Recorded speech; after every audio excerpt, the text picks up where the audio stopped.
Hello everybody, welcome to Erndale's.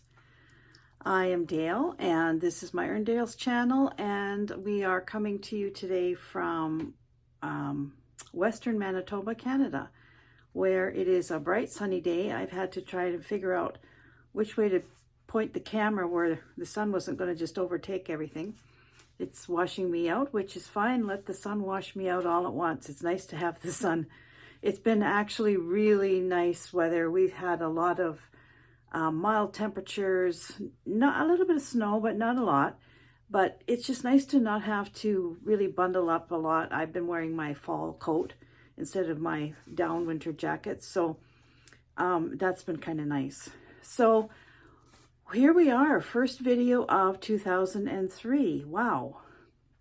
That whole Christmas season just flew by for me, and I want to thank you again for following me through my Vlogmas. I hope I didn't bore you to tears with all my different stuff, but that's sort of how I go. I like to have variety in my videos. I do so many different things, and I try and cover a lot of the things that I do, whether it is playing the piano or knitting or whatever, stitching. So my last video, I had outlined a few things that I had planned to do.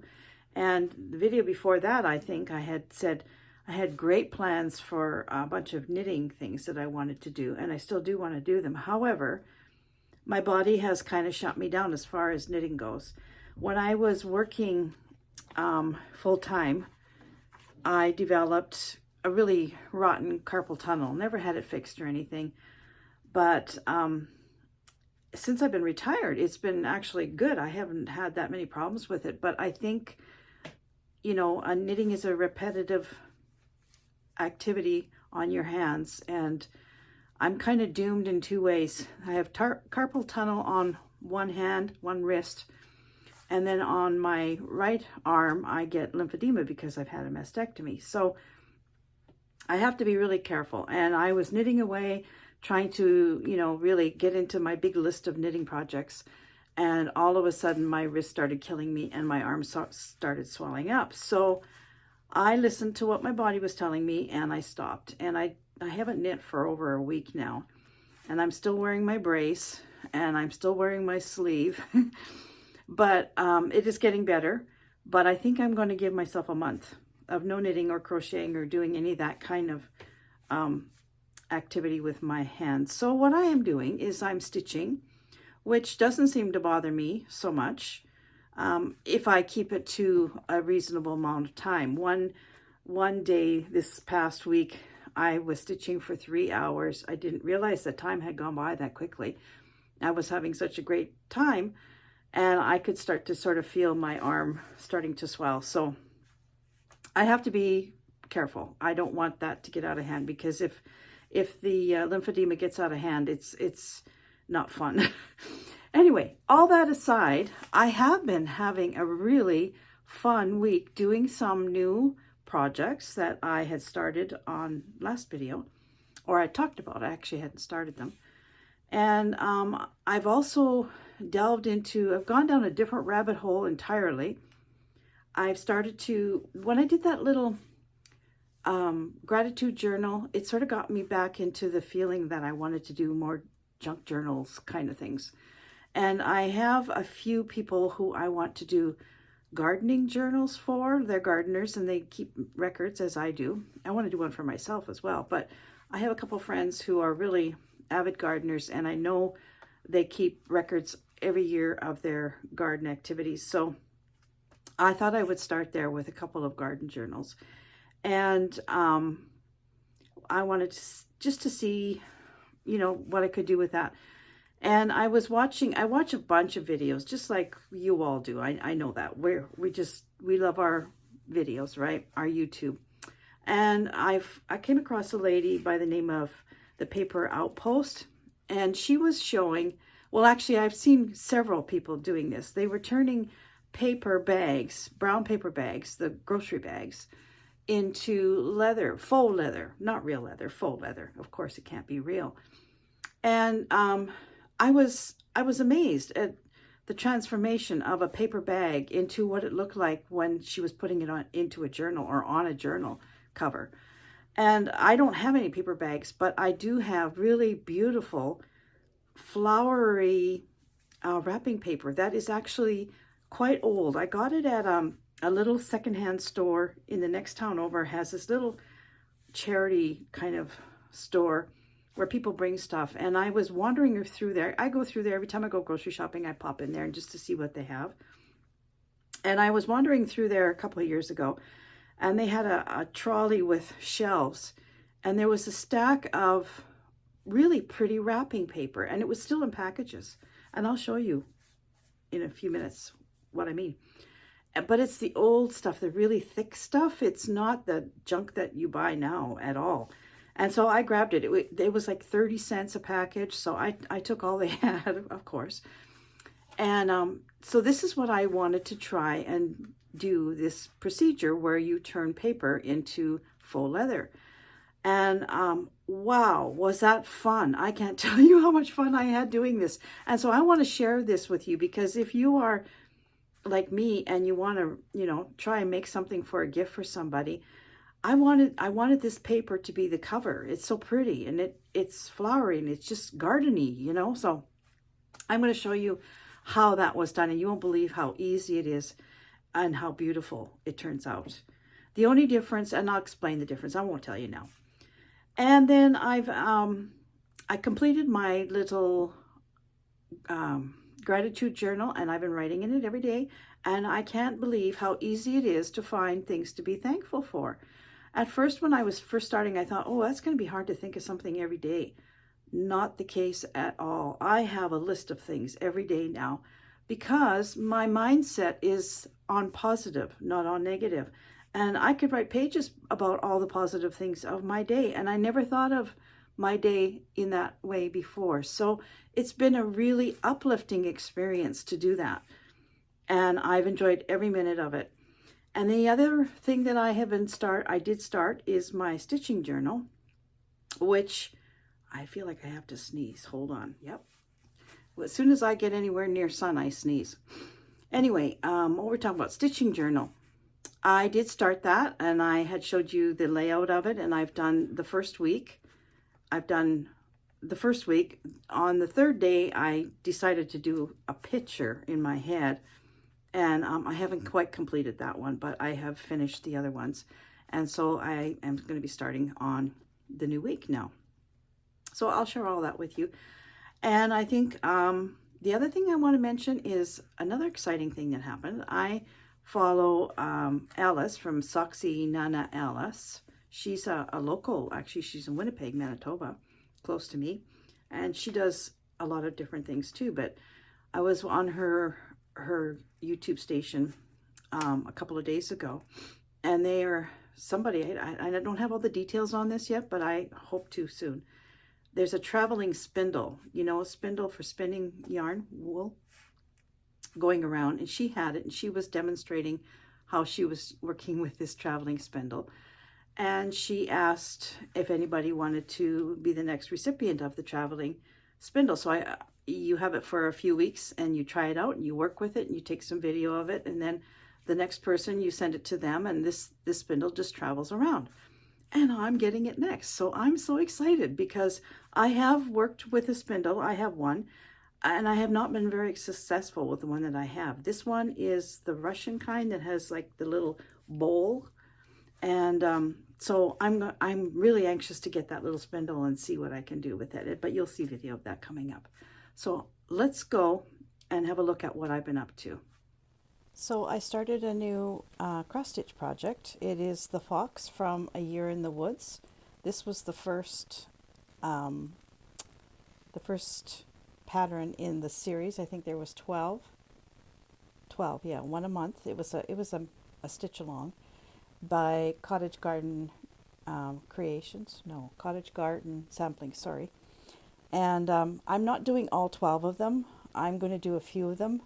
I just want this one. There's a bear that is really good, and the deer or the stag. I love that one too. So I just started this one a couple of days ago, and I'm doing pretty good with it. I'm doing it on Ada because my eyes are not cooperating with linen very well.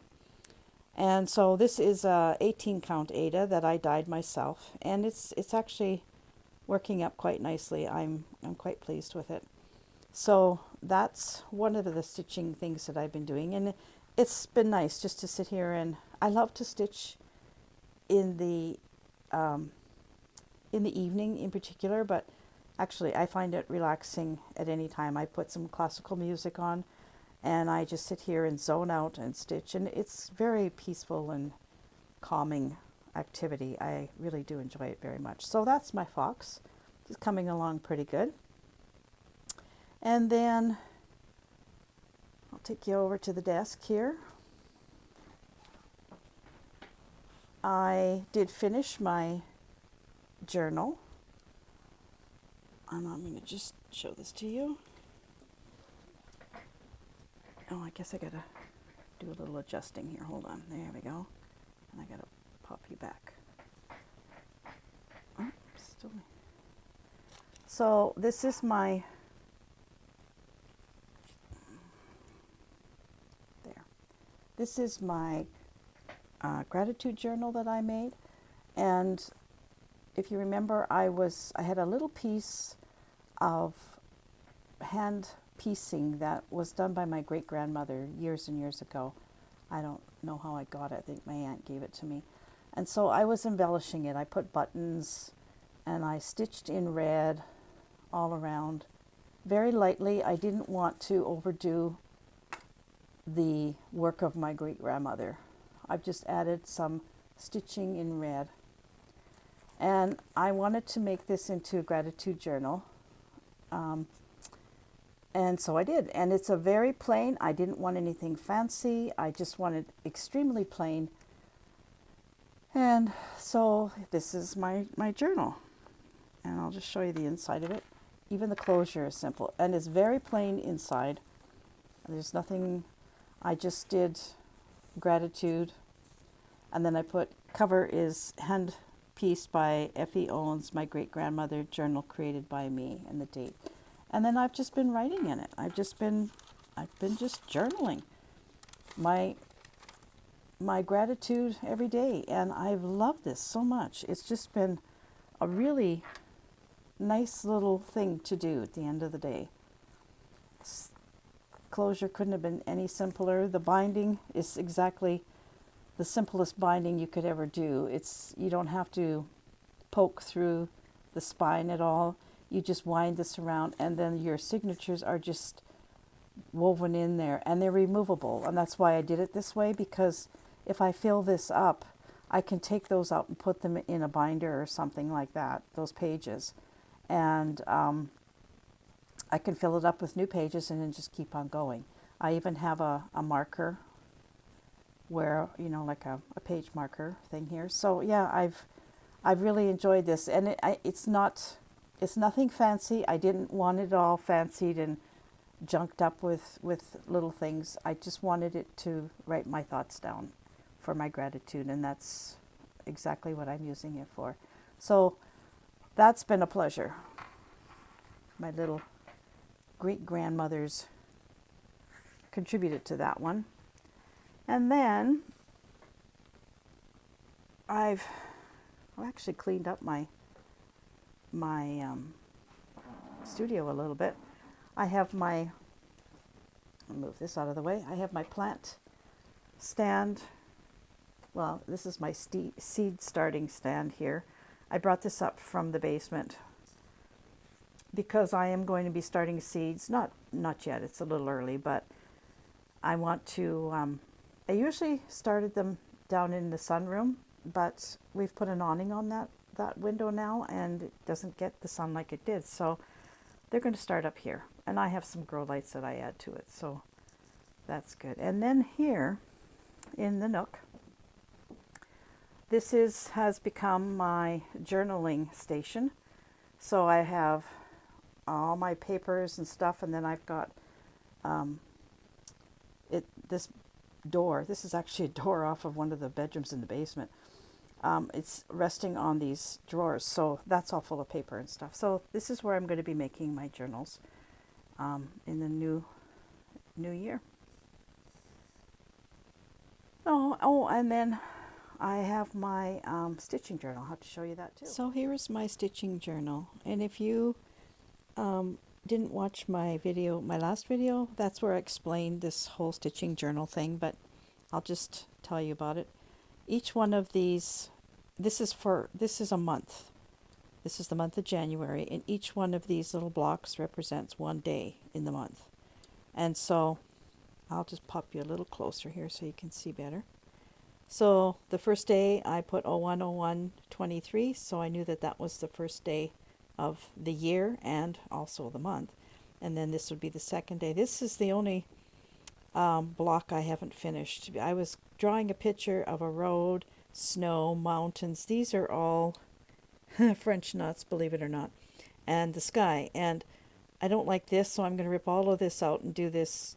I think the snow all has to go one way, and this will be snow over here. So this one I have to finish. I'm just too fussy. I should just leave it because it's the way I did it, but we'll see. And so that would be the 3rd, 4th, 5th, 6th, 7th, and then the 8th. And I did the 8th. It looks like a spider, but it's actually supposed to be the letter 8. But you know, maybe it's a spider too. Each square is outlined with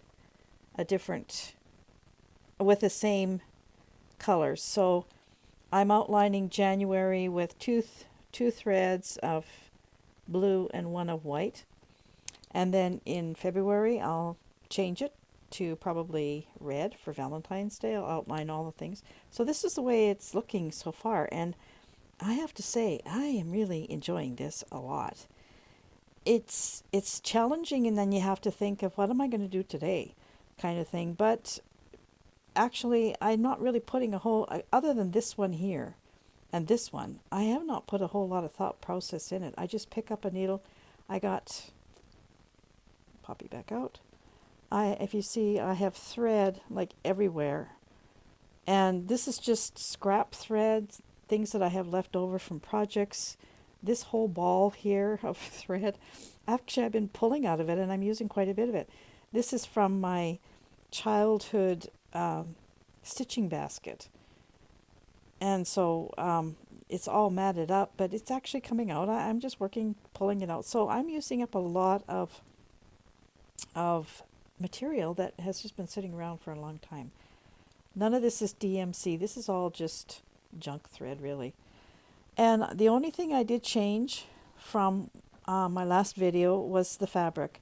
I decided I was going to use a vintage tablecloth of my mom's, I think it was. But actually, I started to stitch on it, and it was so thin that it was actually producing holes faster than anything else.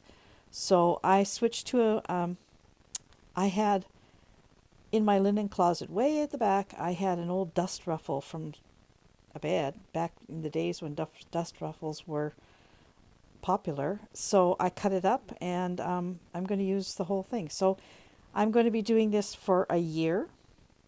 And at the end of the year, I don't know what I'm going to do. If I'm going to put it all together and make a quilt out of it, or if I'm going to make project bags, I don't know. Right now, I'm just doing day by day. And one of these squares, depending on how much stitching I've done on it, they take about 45 minutes to do. Some less. Like this one took, yesterday's took maybe a half an hour to do. This one obviously is taking a lot longer because these are all French knots. So it depends on what the stitch is, you know. And now I'm going to have to get a little bit more creative and do more than the kind of stitches I've been doing. I'm going to try doing some different stitches. So yeah, this has been total fun. I love this.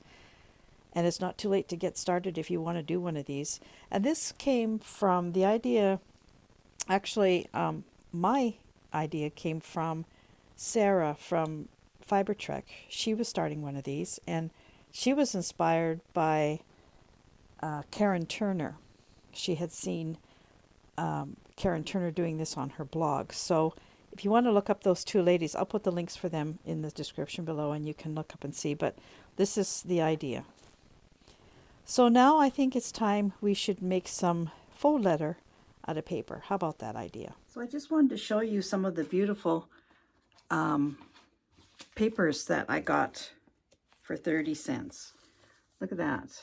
This has got a different color on the back of it.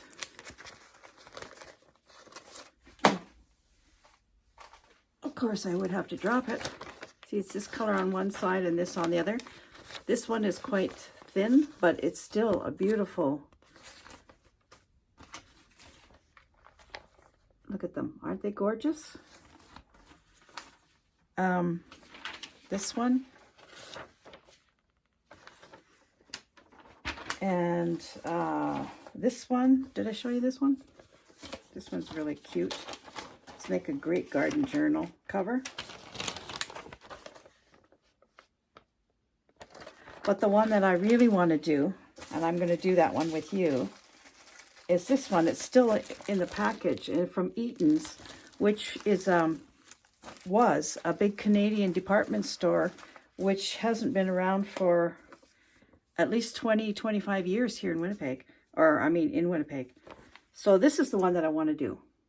This would make a fantastic journal cover. So before I show you how this is done, I just want to show you the difference between the these pages. Well, actually I can show you right there. See that one right there? This one here? That's this. And I'll bring it up and show you the difference. So here's the difference. This one is before I leathered it, and this is after. And this is very paperish, and this is very suede-ish. It's almost like suede now. It feels more like a cloth than paper, and I love the texturing it does. So on the paper bag, when they do the paper bag one, what they do is they outline the texture with some distress ink. But I didn't want to do that with these because they have their own beauty, I think. This one turned into this one. Quite nice. And this one turned into this one. So it is really a very lovely texture. I even tried doing, where's that piece? I have some very thin paper. It's almost like tissue. I did a piece of that too, just for an experiment, and it came out really pretty. It still has a bit of a crinkle to it. Maybe I could do it again. I don't know. But I'm gonna back this with a card anyway, so this one doesn't really matter. It's not, these ones were just an experiment. So let's do this one that I want to do. Okay, so this is the one that I want to do with you. And this is a big sheet. I don't need a big sheet. I'm just going to do a section of it. So I'm just going to tear this off.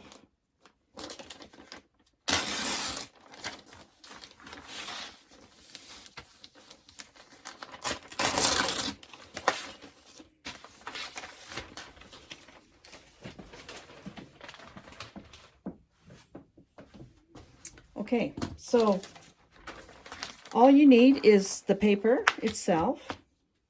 You need a little spray bottle of water, and you need hair conditioner.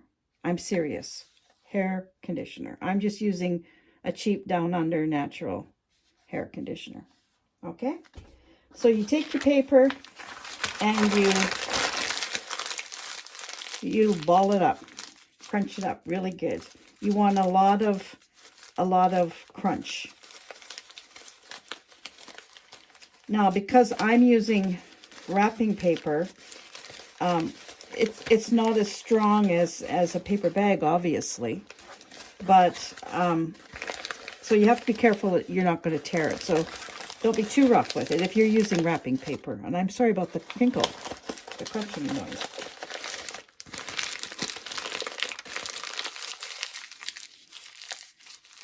So get as much crinkle as you want in it, and then open it up carefully.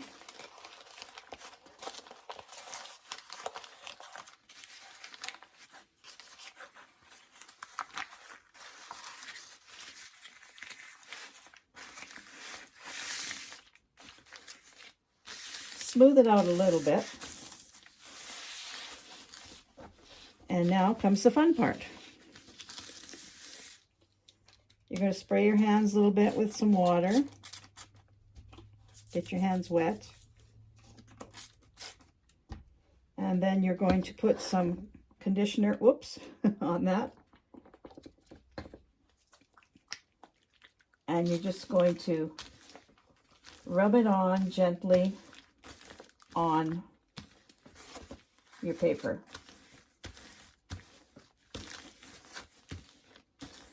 And all that it's doing is adding moisture to this paper.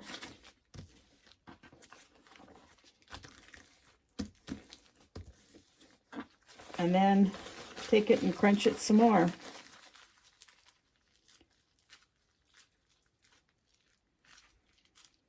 Now, when you pull it out, I found with the wrapping paper, because it is thinner than a bag, you have to be really careful that you don't rip it, because it is very soft and pliable now. And just open it up. Spread it out. And hang it somewhere to air dry. And that is all you do. Seriously, that is all you do. You don't have to hang it. You can just leave it on a mat if you want. And it doesn't take that long to air dry. And when it's dry, you will get a nice soft, you get nice soft hands for one thing, but you'll also get a nice soft cloth. Like this. With a lot of crinkle to it. Now, this isn't too leathery. It's more like the lady on that one channel said. It's more like suede. To make it really leathery, you would coat it with Mod Podge and let it dry. But I don't want it I don't want it shiny. I want it, and this is shiny enough. I just want this old-fashioned wrinkly appearance. So now if you wanted to use a brown paper bag, what she did was she took and she scrunched it all up when it was dry, laid it out, and then took her distressing ink and went across it. And just all these little ridges she caught with the distressing ink. And then she took the hair conditioner and applied it. So it looks like veins then on a brown paper bag, which, you know, some leather has that kind of a look to it. So that is all there is to it, really. I mean, this will be dry in about a half an hour, and I can use this on my journal. And I just noticed I should have ripped it this way. So I'm going to have to rip another piece and do another piece, because I don't want my journal cover to go this way. I want it to go this way. So I'll have to do another one. Oh, gee, how am I ever going to manage that? So that's as easy as it is. If you watch a lot of journaling videos, there are a lot of other methods of doing this, but this one was by far the easiest, and that's the one I wanted to try first. And actually, I think I would just go with this one because it's very easy, and it makes a very nice, soft, leathery feeling fabric. So I really like this method, but be free to go and check out other ones if you want to. Anyway, that's my video for this week. Thank you very much for watching. Thank you so much for all your comments. I really do enjoy hearing from you and communicating with you all. And I will be back next week with a new video on maybe a completed gardening journal. Who knows? We'll see what the week brings. Have a good week, everybody. See you next week.